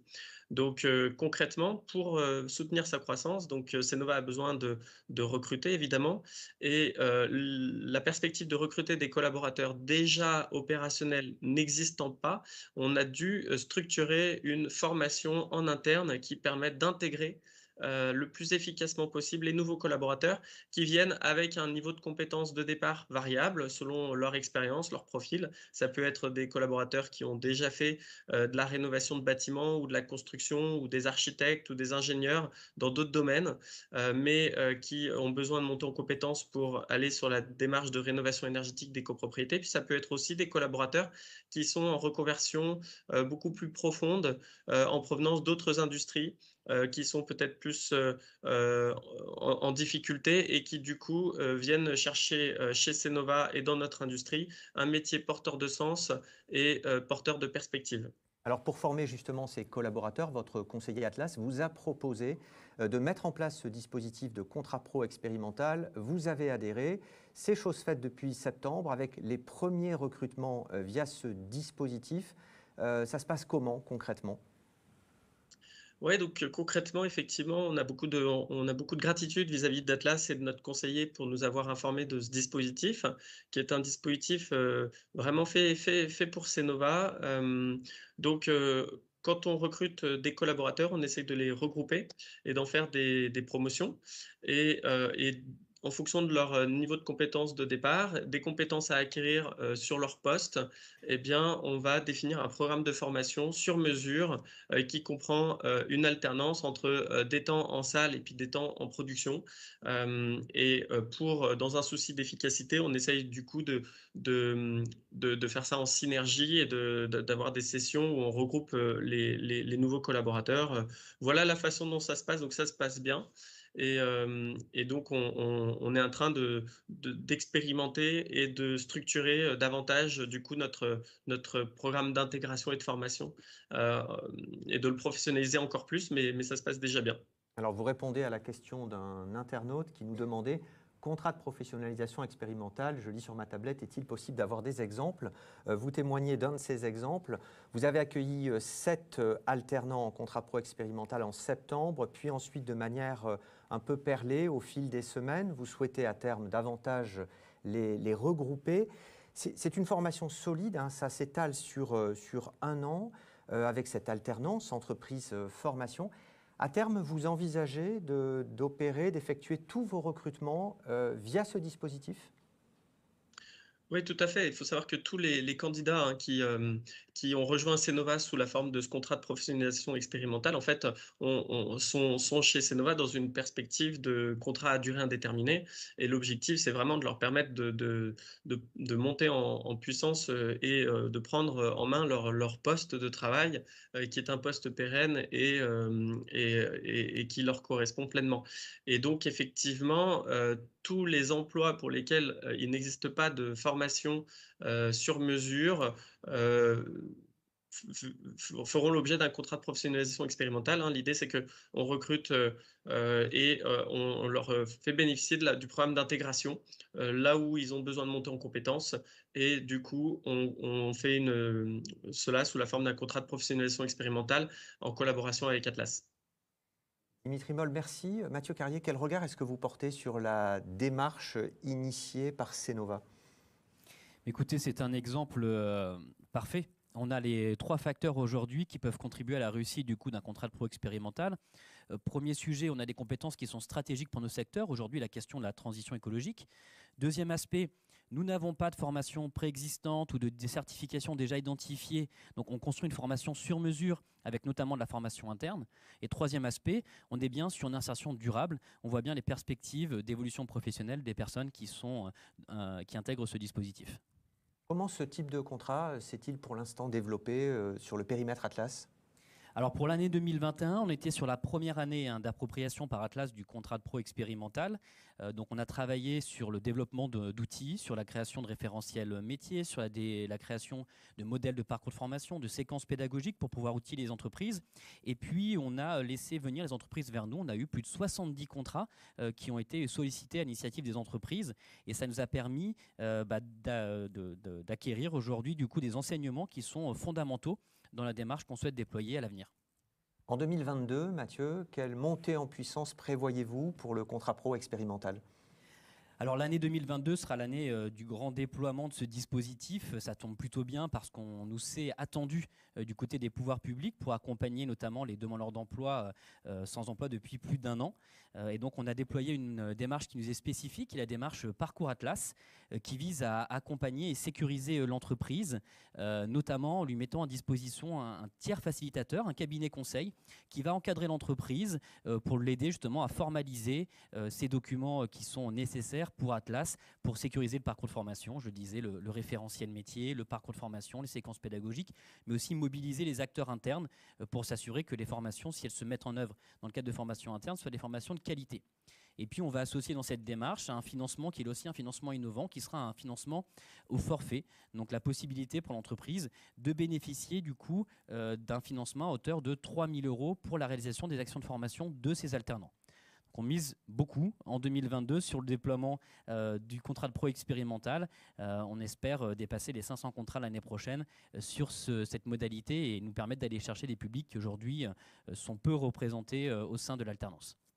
Illustration de vos propos par le facilitateur graphique Geoffroy Lefort. Je vous propose de découvrir à l'image ce qu'il a commencé à croquer sur le contrat de professionnalisation expérimentale, alternance sur mesure à destination de demandeurs d'emploi, de jeunes peu qualifiés, avec reconnaissance des acquis vers 500 contrats en 2022. Alors, l'amélioration de l'alternance, c'est le contrat pro expérimental, mais ça passe aussi par une simplification des process. Nicolas Rivier, quelles améliorations ont été apportées, notamment sur le b.a.-ba, c'est-à-dire déjà la saisie des contrats ? Oui, effectivement, l'année 2020 avait été une année très chargée en termes de progression. On a vu les chiffres et l'année 2021 l'est tout autant. Et l'ambition d'Atlas était d'être en capacité d'absorber cette croissance que nous accueillons avec plaisir dans les meilleures conditions. Et par rapport à ça, ça a déjà été abordé par certains intervenants précédemment. On a eu un travail d'accompagnement des entreprises qui s'est largement étendu. Et sur la partie vraiment de passage, on va dire, à la contractualisation, on a eu un gros travail, notamment sur toute notre interface digitale, puisque l'OPCO Atlas est un OPCO qui gère totalement dématérialisé l'ensemble de ses demandes.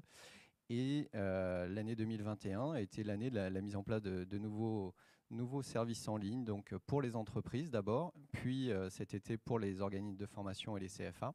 Et donc cette démarche de renforcement a permis de sécuriser toute la démarche de demande et de contractualisation à travers une interface qui a été largement revue pour être plus ergonomique, ça a été rappelé tout à l'heure par une entreprise, pour être plus simple, aussi pour être plus guidante à travers un certain nombre d'alertes ou pour prévenir d'éventuelles incohérences dans les contrats et éviter d'avoir des allers-retours complémentaires pour leur mise en conformité. À travers aussi des informations qui sont aujourd'hui directement accessibles dans ces services en ligne et qu'on est en train d'enrichir en termes de questions-réponses directement liées, contextualisées aux situations des contrats. On a travaillé donc majoritairement sur cette partie entreprise. On a aussi entendu les demandes qui nous étaient parvenues de la part, et ça a été relayé d'ailleurs par une des autres entreprises, sur le fait de pouvoir gérer la relation avec nos autres partenaires, puisque sur l'alternance, on est un intervenant dans un écosystème, et par rapport aux demandes notamment des CFA, de pouvoir transmettre directement un certain nombre de contrats. On a apporté avec d'autres OPCO la mise en place d'une norme d'échange qui a été validée et déployée depuis le mois d'octobre sur la possibilité que certains CFA, pour lesquels les entreprises leur ont donné mandat, peuvent nous transmettre directement les données du contrat depuis leur système d'information de CFA vers l'OPCO. C'était justement l'une des questions qui nous était posée tout à l'heure. Avez-vous une visibilité sur la mise en place de cette plateforme commune ? Alors ce chantier Interopco, il a duré des mois. Depuis quelques semaines, cette norme elle est prête. Les CFA peuvent saisir dans leur propre système d'information les contrats qui arrivent dans votre système, dans le système de tous les OPCO.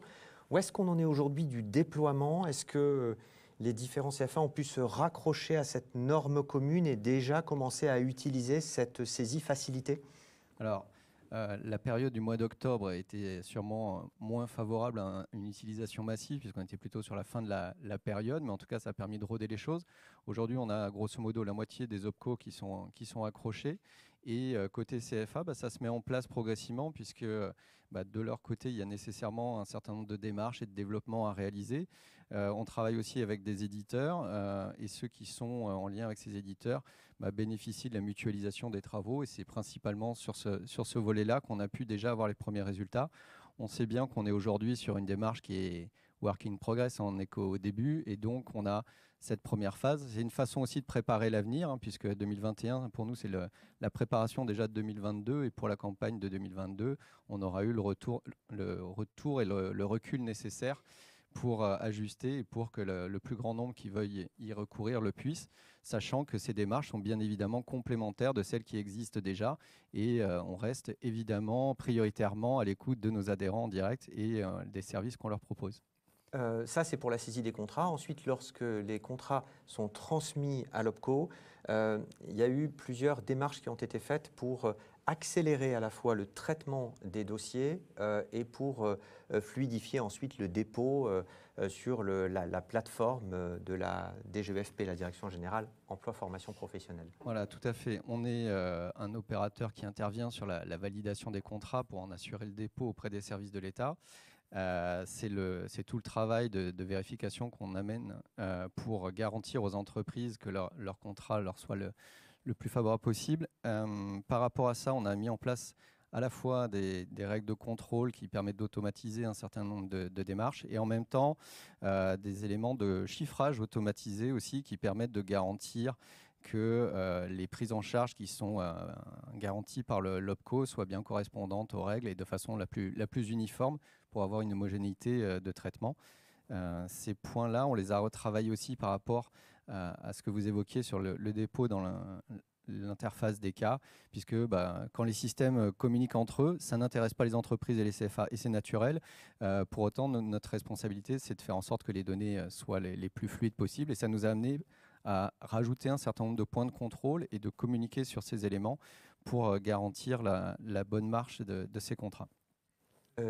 Quelques mots en plus sur l'étape suivante, c'est-à-dire la transmission à l'agence de services et de paiement. Là encore, en 2020, il y avait un engorgement. Les délais ont été assez longs pour verser l'aide exceptionnelle aux entreprises. Il y a eu plusieurs points de blocage qui ont été identifiés pour faciliter, accélérer le paiement. Oui, tout à fait. L'année 2020 avait été un peu douloureuse pour les entreprises sur ce sujet.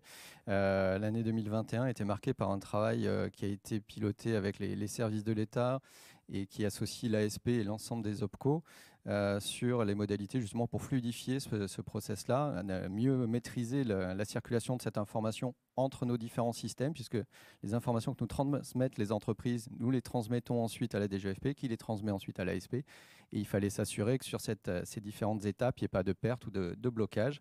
Certains points ont été rapidement identifiés, ont permis de bloquer les plus nombreuses difficultés, notamment sur les problématiques de SIRET et autres qui étaient mal identifiées.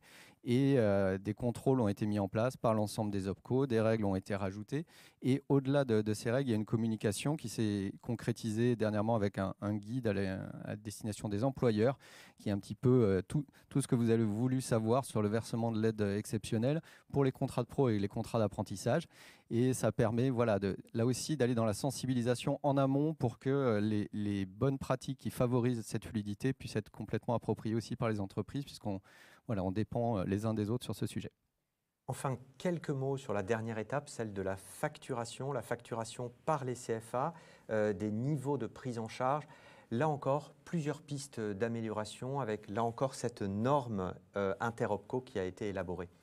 Oui, alors sur la facturation, qui était un élément là aussi forcément sensible pour garantir que les CFA puissent travailler dans les meilleures conditions, il y a un travail qui a été réalisé par Atlas dès le début de l'année avec la mise en place d'une plateforme dédiée à la facturation de l'apprentissage sur la possibilité de facturer en masse. Cette plateforme, on l'a fait évoluer progressivement et avec aussi des règles d'automatisation qui nous permettent aujourd'hui, pour les premières échéances, mais également dans certaines conditions, si le CFA le souhaite, pour les échéances suivantes, de pouvoir avoir une mise en paiement automatisée, en automatisant un certain nombre de contrôles, ce qui permet de garantir une mise en paiement sous 8 jours pour les CFA qui y recourent. Et cette démarche-là, c'est la démarche d'Atlas. Et évidemment, on s'est associé à la démarche collective sur les 11 OPCO sur la norme d'échange, puisque au-delà de la réception des contrats, il y a une deuxième étape qui est prévue, qui est sur le traitement des factures des CFA, là aussi directement de leur système au nôtre. C'est quelque chose qui est en cours de test, qui n'est pas encore déployé, puisqu'on a des sujets assez sensibles de calage. Puis ça fait 2 ans que les CFA et nous travaillons et qu'on n'avait pas encore complètement intégré tous nos éléments. C'est prévu pour le premier trimestre 2022 pour avoir là aussi une meilleure fluidité.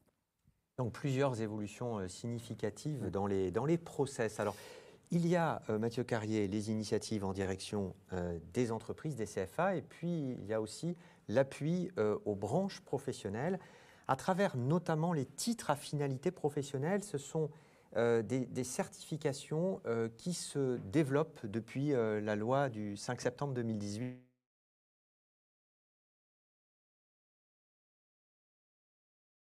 La loi. Le titre à finalité professionnelle n'est pas à proprement parler du coup un nouvel objet, mais c'est un nouvel objet pour les branches professionnelles. C'est un format qui est bien connu par les certificateurs privés, les organismes de formation. Les branches, elles, avaient plus l'habitude de travailler sur des certificats de qualification professionnelle, des CQP, qui malheureusement ne sont pas reconnus et ne sont pas éligibles au contrat d'apprentissage, et ce en dépit de la loi de 2018, et c'est bien dommage. Du coup, les branches ont amorcé un travail de fond pour transformer leurs CQP et les orienter vers des titres à finalité professionnelle qui, eux, pourront bénéficier des financements dans le cadre de l'alternance. La branche des bureaux d'études, Mathieu Carrier, a délégué à Atlas le soin de mettre en place un projet de titre à finalité professionnelle. Le titre s'intitule « Chef de projet en géomatique ». Quel est l'objectif de cette création d'une nouvelle certification ? Alors, l'objectif pour la branche, c'est de faire évoluer son CQP qui existait précédemment, sur le CQP géomaticien. Et la fin de son enregistrement auprès de France Compétences a permis de s'interroger à la fois sur le fond et la forme de la révision de cette certification. Sur le fond, c'est s'interroger du coup sur les compétences qui sont nécessaires pour exercer le métier de géomaticien. Alors, géomaticien, c'est la rencontre du géographe qui travaille sur les données localisation et de l'informaticien qui va rendre ces données accessibles dans des bases de données, qui va développer les usages. C'est tout ce qui existe autour des données de géolocalisation, du GPS notamment. Sur la forme, sur l'accompagnement de la branche, c'est s'interroger pour identifier quel est le meilleur véhicule qui va permettre de développer l'attrait de cette certification et développer le métier de géomaticien. Et c'est à travers ces réflexions-là qu'on a abouti à la formalisation du titre à finalité professionnelle de chef de projet en géomatique. Comment concrètement est-ce que vous accompagnez les partenaires sociaux sur ce nouveau type de certification ? Alors l'accompagnement qu'on met en œuvre pour l'ensemble de nos branches tient en 4 points. Le premier point, on les accompagne sur ce qu'on appelle une note d'opportunité. On va identifier la pertinence à créer ou à renouveler une certification, s'assurer que les compétences ou les métiers ne sont pas déjà couverts par des certifications existantes, qu'il y a un besoin réel et qu'il va y avoir des métiers en termes de débouchés. Une fois qu'on a finalisé cette note d'opportunité, on va travailler sur l'ingénierie de certification et écrire nos référentiels de certification qui vont constituer le cœur de la demande d'enregistrement auprès de France Compétences. Troisième point, c'est justement cette demande d'enregistrement auprès de France Compétences sur lequel on accompagne du coup nos branches professionnelles pour essayer de sécuriser leur enregistrement, que ce soit RNCP ou répertoire spécifique. Et dernier point en termes d'accompagnement, on peut également accompagner nos branches professionnelles sur le référencement de l'offre de formation qui pourra préparer à ces certifications de branche. Cette expertise de l'OPCO intervient dans un contexte où ce dépôt des certifications auprès de France Compétences, il est de plus en plus complexe. En témoignent d'ailleurs les taux de refus croissants de ces certifications déposées. Oui, aujourd'hui, il faut savoir qu'on a un tiers des dossiers déposés sur les certifications métiers, donc au RNCP, qui aujourd'hui ne sont pas retenus par France Compétences. Et quand on regarde du coup les certifications compétences qui sont enregistrées au répertoire spécifique, la situation est encore plus dramatique puisque ce sont 4 dossiers sur 5 qui ne sont pas retenus par France Compétences. Alors c'est une situation choisie par France Compétences qui souhaite vraiment apporter plus de clarté, plus de lisibilité dans l'offre de certification, et ça passe par un niveau d'exigence accru. Et c'est à ce titre que nos branches ont besoin aujourd'hui d'une expertise pour l'enregistrement de leur certification, pour le développement de leur certification. Et c'est le rôle que nous essayons de jouer au sein de l'OPCO avec mes équipes, avec, semble-t-il, un certain succès, puisqu'à ce jour, nous n'avons pas encore eu de dossier refusé par France Compétences sur les demandes transmises. Nicolas Rivier, l'OPCO mène aussi des actions pour améliorer la qualité des parcours en alternance via un appel à projet qui est en cours. Quelle est l'ambition de cette démarche ? Alors, Atlas est engagé sur le soutien à l'investissement des CFA depuis 2020. On est aujourd'hui à notre 3e appel à projet. Par rapport à cette démarche volontariste, notre souhait, effectivement, c'est de contribuer à l'amélioration des pratiques et à soutenir les bonnes initiatives au sein des CFA qui ont des approches innovantes. Jusqu'à présent, sur les 2 premiers appels à projets, on avait été concentré sur plutôt la digitalisation de l'offre, sur l'accompagnement effectivement à l'évolution pédagogique. Sur ce 3e appel à projet qu'on avait lancé en septembre, on a souhaité là aussi tester un petit peu de nouvelles pistes en élargissant le sujet à l'ensemble de l'accompagnement du parcours et du projet professionnel des apprentis en amont de leur contrat et pendant leur formation et en aval par rapport aux perspectives d'insertion. Et c'est une nouvelle expérience qui nous permet d'orienter un petit peu les choses vers ce souhait d'une structuration sur les missions spécifiques des CFA qui intègrent évidemment la formation, on l'a bien entendu, mais qui va au-delà sur l'accompagnement de ces parcours et valoriser les initiatives qui peuvent être présentes. Par rapport à ça, on est aujourd'hui en finalisation de l'étude de cet appel à projet. Donc, on n'a pas encore de scoop aujourd'hui, puisqu'on attend la décision de notre conseil d'administration d'ici une grosse semaine. En tout cas, on est très intéressé par les résultats qu'on a obtenus en termes de candidature, d'ores et déjà, sur des approches, tant sur la partie de rapprochement entre l'entreprise et les candidats, que sur des solutions aussi d'accompagnement tout au long du parcours de formation pour fluidifier, en recourant notamment à des outils digitaux qui correspondent bien à notre écosystème pour la relation entre l'école, l'apprenti et l'entreprise. Et on l'a entendu ce matin à de multiples occasions, c'est la complémentarité de ces interventions qui fait la réussite des parcours et la prévention des éventuels accidents. Et par rapport à ça, donc on intègre déjà les enseignements de cet appel à projet pour réfléchir déjà pour 2022, puisqu'on souhaite prolonger cette action et sûrement proposer quelque chose d'un peu plus large pour venir rencontrer ce développement de l'apprentissage et valoriser, c'est aussi l'objectif, de mettre en avant ensuite les pratiques innovantes. 2 dernières nouveautés, Mathieu Carrier. On va un tout petit peu accélérer pour pouvoir prendre quelques questions qui nous sont arrivées.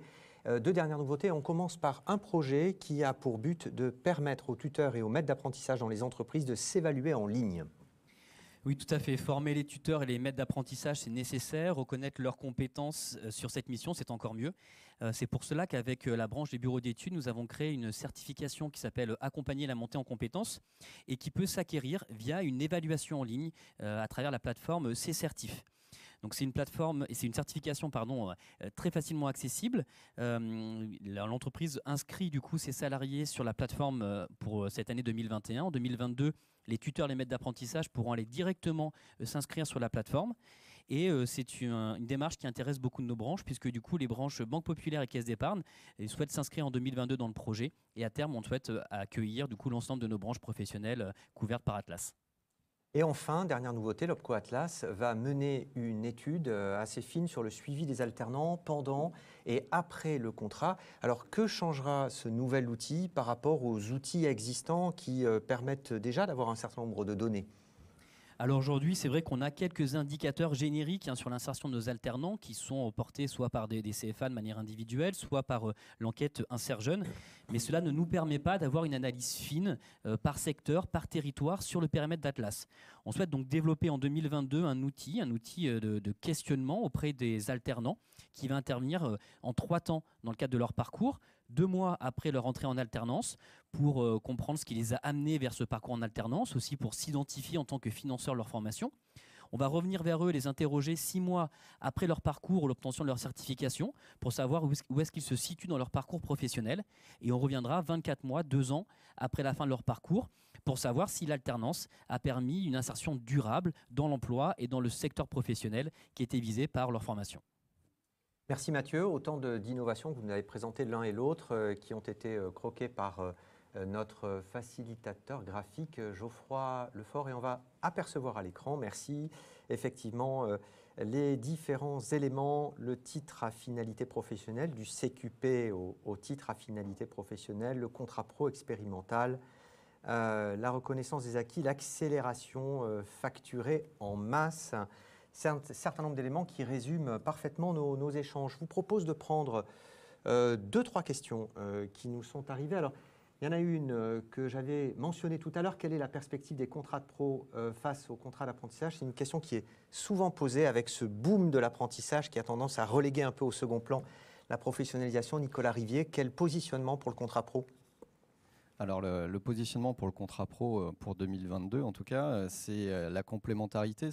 Aujourd'hui, la démarche en alternance, c'est une démarche globale qui, après, trouve son débouché, effectivement, dans des dispositifs qui conviennent en fonction des besoins des entreprises. Et c'est ce qu'on met en avant côté Atlas et c'est ce qu'on va continuer à promouvoir. C'est qu'en fonction des situations, alors il y a les questions d'âge, il y a des questions de diplôme, il y a des questions d'organisation, il y a des questions de prise en charge. Notre rôle, c'est de faciliter pour chaque entreprise le fait de trouver le contrat qui lui convient. Et pour 2022, après une année 2021 plutôt sur la sécurisation des volumes, c'est plutôt justement de jouer plus finement sur la facilitation du recours et le conseil pour avoir des réponses les plus adaptées. Deuxième question, là encore, qui est dans toutes les têtes. Quel est le devenir des aides exceptionnelles en 2022 ? Alors, pour s'en tenir à ce qui n'est pas encore dans la boule de cristal, ce qui est clair aujourd'hui, puisque c'est déjà décidé, il y a 2 démarches parallèles. Il y a les aides exceptionnelles au recrutement, donc pour les apprentis et pour les alternants en contrat de professionnalisation de moins jusqu'à 29 ans, donc qui sont prolongées jusqu'au 30 juin 2022, donc ce qui va contribuer là aussi à sécuriser la démarche, la campagne de 2022. Pour les contrats de professionnalisation pour les demandeurs d'emploi de longue durée, donc il y a une aide qui, elle, est versée par Pôle emploi qui va être prolongée jusqu'à la fin de l'année 2022 et qui prendra en charge à partir de la mi-2022 des demandeurs d'emploi de longue durée, même qui auront tout âge, même moins de 30 ans. Voilà, donc pour les entreprises aujourd'hui, c'est peut-être un concept pas tout à fait évident. On va travailler là aussi sur l'accompagnement et sur les complémentarités entre ces aides, en attendant de savoir s'il y a des annonces complémentaires. Et enfin, une dernière question, réponse rapide. Là encore, il me semble que cette question, elle revient souvent. Comment mieux accompagner les entreprises sur le calcul de la rémunération des alternants? On sait que l'an dernier, il y avait le simulateur gouvernemental, mais ça, c'était les minima légaux et il y a les minima conventionnels de chaque branche. Ça complexifie un peu le calcul. Qu'est-ce qui pourrait être fait là-dessus pour améliorer la visibilité des chefs d'entreprise sur le reste à charge? Oui, tout à fait. Donc ça, c'est l'autre enjeu quand j'évoquais sur le fait de mieux conseiller et mieux orienter. On est en train de finaliser le travail effectivement sur un simulateur qui intègre à la fois les coûts pédagogiques et le reste à charge éventuel pour l'entreprise et les questions de rémunération en intégrant les rémunérations de nos 15 branches. Ce travail est un peu complexe, on veut le sécuriser au maximum et en parallèle de ça, on le travaille en partenariat avec d'autres OPCO puisqu'on est dans cette finalité actuellement plutôt du partenariat, je l'évoquais sur l'écosystème. Et donc au premier trimestre 2022, on prévoit de mettre à disposition ce simulateur qui sera bien utile aux entreprises pour savoir exactement ce sur quoi elles s'engagent en démarrant l'alternance, sachant que notre objectif, c'est de faciliter le passage à l'acte pour le rendre le plus simple pour elles. Nicolas Rivier, merci. Mathieu Carrier, merci pour tous ces développements. L'alternance est un levier de réussite, quel que soit le parcours initial. C'est ce que nous allons voir avec 2 ex-alternants en master. fraîchement diplômés il y a quelques semaines, il y a quelques mois, et qui vont me rejoindre sur le plateau, Jessie Maïza et Alexandre Grassi.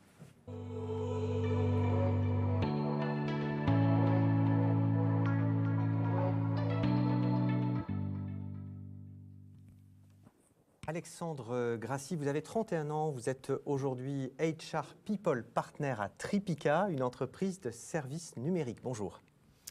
Bonjour Nicolas, bonjour à tous. Oui, effectivement. Jessie Maïza, vous avez 28 ans, vous êtes aujourd'hui gestionnaire back-office au Crédit Agricole CIB. Bonjour. Bonjour Nicolas, bonjour à tous.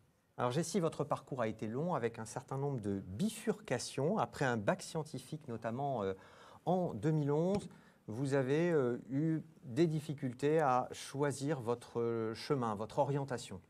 Effectivement, et c'est peu dire, à l'issue de ce baccalauréat scientifique, je n'avais pas d'orientation précise, je n'avais pas de projet professionnel défini et c'est ainsi que je me suis orienté par défaut, somme toute, sur un cursus universitaire, donc un premier semestre en droit européen et puis par la suite, très vite, j'ai bifurqué à la rentrée qui suivait sur de l'économie-gestion. Mais cependant, cela n'a pas porté ses fruits. Et j'ai très vite pu revenir à ce que je connaissais depuis un certain temps, c'est-à-dire le milieu professionnel, à travers des jobs étudiants. Donc des jobs étudiants pas simples et qui m'ont permis effectivement, à travers une introspection, une prise de recul, de pouvoir effectivement reprendre le chemin des études via le prisme de l'alternance. Alors 2 ans de petits jobs, de jobs étudiants, après ce décrochage universitaire, qu'est-ce qui vous a remis le pied à l'étrier des études par l'alternance? Alors, effectivement, je pense qu'il y a plusieurs facteurs qui peuvent expliquer finalement cette remigration vers les études. Peut-être premièrement le fait d'avoir travaillé et du coup, ça a pu impliquer une prise de maturité, une introspection que je n'avais pas forcément auparavant. Et puis, très, très important, je pense, une action menée par la mission locale de ma ville a permis de susciter chez moi cette vocation, ce désir en tout cas pour l'alternance. Et cette action visait à découvrir et à acquérir les premiers gestes du métier de chargé de clientèle bancaire en alternance. Donc c'est tout naturellement que ça s'est imposé à moi et que j'ai pu découvrir ce merveilleux parcours qu'est l'alternance. C'est ça, avec un cabinet de bilan en compétences sur plusieurs mois qui vous a ouvert la voie à un parcours en alternance où là vous avez redémarré au niveau bac pour poursuivre un BTS, une licence, enfin un master où vous avez cumulé les expériences professionnelles. Et exactement, ce cabinet de bilan de compétences m'a permis d'arriver de la meilleure des manières dès la rentrée qui suivait. Donc j'ai repris effectivement mes études du début, donc après le bac tout simplement, donc à partir du BTS, pendant ces 2 années où j'ai pu effectivement expérimenter l'alternance sous le prisme d'un chargé de clientèle bancaire, donc en agence. Et puis par la suite, à partir de la 3e année, je me suis orienté effectivement sur des études bancaires plus approfondies, donc toujours dans la même lignée des marchés bancaires, mais plutôt sur les marchés financiers, donc dans la gestion d'actifs. Votre Master 2 en alternance, vous l'avez terminé en juillet, vous avez enchaîné en août avec un CDI au sein de Crédit Agricole CIB. Gestionnaire de back-office, quelles sont vos missions? Alors exactement, je suis gestionnaire back-office en charge de règlement livraison sur obligation. Donc pour faire simple, je m'assure que les opérations traitées, négociées par les traders sur les marchés financiers sont correctement ce qu'on appelle dénouées, donc pour faire simple, échangées entre les 2 parties. Donc pour faire simple, hein, c'est un jargon assez technique, mais très facile à simplifier. Vous pouvez vous imaginer un marché physique, donc tout simplement le dimanche matin, votre primeur. Je serai finalement l'intermédiaire entre les 2 parties, le primeur qui vend ses fruits et légumes, ses bananes, ses tomates, et puis de l'autre côté, l'acheteur qui, en contrepartie de cet échange, verserait le moyen de paiement, donc les espèces. Donc je serai finalement à la frontière de ces 2 opérateurs. Alexandre Grassi, alors votre parcours n'a pas non plus été en ligne droite. Hein. Vous n'étiez pas très à l'aise, m'avez-vous dit, dans le cadre scolaire. Vous avez eu un bac pro commerce, et puis après des choix d'orientation assez divers. Tout à fait. Donc moi, j'ai plutôt un parcours assez atypique, voire même tout terrain, j'ai envie de dire. Donc j'ai poursuivi avec un bac pro commerce sans savoir où je voulais aller vers l'avenir. J'ai naturellement continué avec un BTS en négociation et relations clients, tout en ayant comme objectif principal d'intégrer les sapeurs-pompiers. Par la suite, j'ai poursuivi avec une licence en fac de sport et parallèlement, j'ai passé le concours pour entrer chez les pompiers militaires que j'ai obtenu. Donc, j'ai intégré le corps des sapeurs-pompiers pendant 6 ans. Et suite à une blessure, j'ai découvert le métier des ressources humaines, donc le métier support. Et suite à une volonté de me reconvertir, tout naturellement, je me suis porté vers les ressources humaines. Oui, c'est ça. Donc, parce que finalement, le corps des pompiers de Paris, c'est un corps militaire, 6 ans. Vous découvrez les RH, vous avez envie d'essayer autre chose. Et là, cette autre chose, ça passe par l'alternance. Alors, ce qui est à remarquer, à noter, c'est que vous avez bifurqué, mais pas vraiment bifurqué, parce que vous êtes allé vers l'assistance aux personnes, mais pas physique, mais l'assistance, assistance-assurance. Tout à fait. J'ai bifurqué, je suis parti de l'assistance médicale à une assistance relationnelle. Donc, mon métier actuellement, c'est de répondre à diverses questions, donc apporter de l'assistance. Donc, j'ai poursuivi naturellement avec une licence de responsable RH dans le domaine de l'assistance. Et ensuite, j'ai poursuivi avec un Master 2, directeur des ressources humaines, toujours dans le domaine de l'assistance et de l'assurance. Vous venez de décrocher votre Master en septembre et vous avez eu plusieurs offres d'emploi. Vous en avez retenu une, c'est Tripica, donc votre entreprise de services numériques où vous êtes HR People Partner avec une entreprise d'une 50aine de salariés et vous continuez à promouvoir l'alternance puisque vous recrutez des alternants en tant que HR People avec vos collègues du service RH. Combien d'alternants compte Tripica aujourd'hui ? On compte actuellement environ 4-5 alternants. Alors, Jessie et Alexandre, vous avez su tous les deux rebondir, progresser avec des parcours remarquables, un master en alternance. Jessie, quel regard est-ce que vous portez sur l'alternance, sur ce mode d'apprentissage ? Alors, d'après mon parcours, l'alternance permet effectivement, de façon logique, de renouer avec les études. Et pour ma part, lorsque le chemin finalement de la réussite professionnelle est quelque peu sinueux et quelque peu flou, ça permet effectivement de se recentrer assez rapidement. Secondement, effectivement, sous le prisme de l'alternance, tout simplement, les années scolaires passent beaucoup plus rapidement qu'on ne se l'imagine. On a la possibilité de concrétiser très très rapidement et de façon presque quasi immédiate la théorie qu'on a pu acquérir, qui a pu nous être transmise quelques semaines auparavant, et de la confronter tout de suite sur le terrain avec nos collègues, avec la réalité également de l'entreprise. Et du coup, pour faire sens avec mon précédent propos, la réalité de l'entreprise qu'on ne connaissait pas forcément avant, et très vite qu'on est amené à découvrir, et l'insertion professionnelle future est tout à fait facilitée. Alors, quelques mots, Jessie, vos ambitions pour plus tard, à moyen terme ? Mes ambitions sont effectivement, maintenant que j'ai pu, sous ces 5 ans, voir le prisme de l'alternance et être internalisé depuis quelques mois, j'ai pour objectif d'évoluer verticalement, donc tout simplement d'occuper des postes à nature managériale et puis pouvoir effectivement redonner ce qui m'a été transmis, c'est-à-dire notamment par de la formation, encadrer pourquoi pas les nouveaux entrants, les nouveaux arrivants et pouvoir assister et susciter des vocations pour des jeunes qui n'auraient peut-être pas cette idée-là de s'orienter vers l'alternance. Et pour vous, Alexandre, que représente l'alternance ?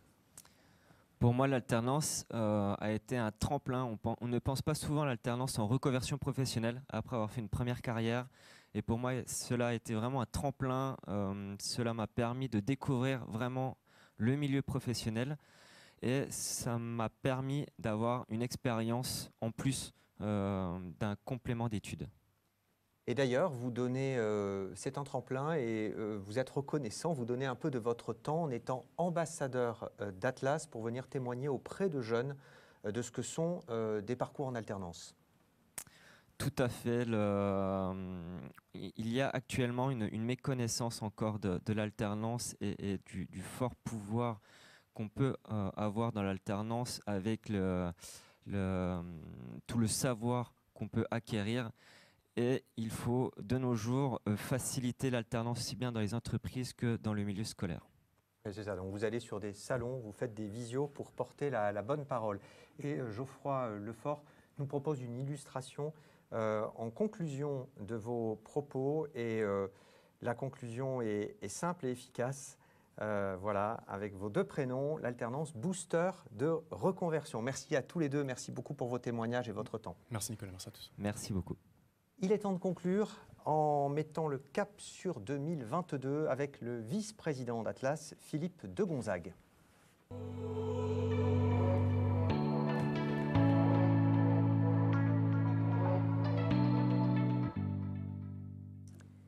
Philippe de Gonzague, bonjour. Bonjour Nicolas. Bonjour Alors, à toutes, bonjour à tous. L'alternance a poursuivi son essor en 2021 et pour autant, il y a des facteurs d'incertitude qui pèsent sur 2022 et on a commencé à les évoquer d'ailleurs. Tout à fait Nicolas, il y a 2 principales incertitudes. La première, c'est l'évolution des coûts contrats et la deuxième, c'est l'avenir des aides de l'État qui, rappelons-le, sont de 5 000 € pour le recrutement d'un alternant mineur et de 8 000 € pour le recrutement d'un alternant majeur. Alors, soulignons quand même que ces aides sont toujours valides pour tout contrat signé avant le 30 juin 2022, ce qui est quand même une incitation très importante. Au-delà de ces incertitudes, je pense que j'aimerais bien souligner 2 points importants. Le premier, c'est qu'en continuant à travailler ensemble entre parties prenantes de l'alternance en 2021, comme on l'a fait en 2020, nous avons réussi à démontrer que l'alternance était un dispositif de formation qui répondait parfaitement aux besoins des entreprises et aux besoins des jeunes, à des niveaux de qualification assez élevés. Et puis, deuxième élément, c'est que Atlas et les CFA ont réussi en innovant et à s'adapter en fait aux contraintes et aux enjeux d'un environnement assez difficile. Donc notre grand challenge l'année prochaine sera de continuer à consolider ces résultats sans relâcher nos efforts. Oui, c'est vrai que voilà, il y a une réglementation, mais des adaptations sont possibles, on l'a vu. Que compte faire l'OPCO Atlas pour soutenir, amplifier le développement de l'alternance en 2022 ? Alors nous avons 3 pistes de travail. 3 grandes directions. La première, c'est de simplifier l'identification par les entreprises du contrat qui sera le mieux adapté à leurs besoins. Nous les avons évoqués au cours de cette manifestation. C'est le contrat d'apprentissage, le contrat de professionnalisation et le contrat de professionnalisation expérimentale. La deuxième direction, c'est le maître mot, c'est la simplification. En facilitant la rencontre entre les entreprises et les alternants, c'est important.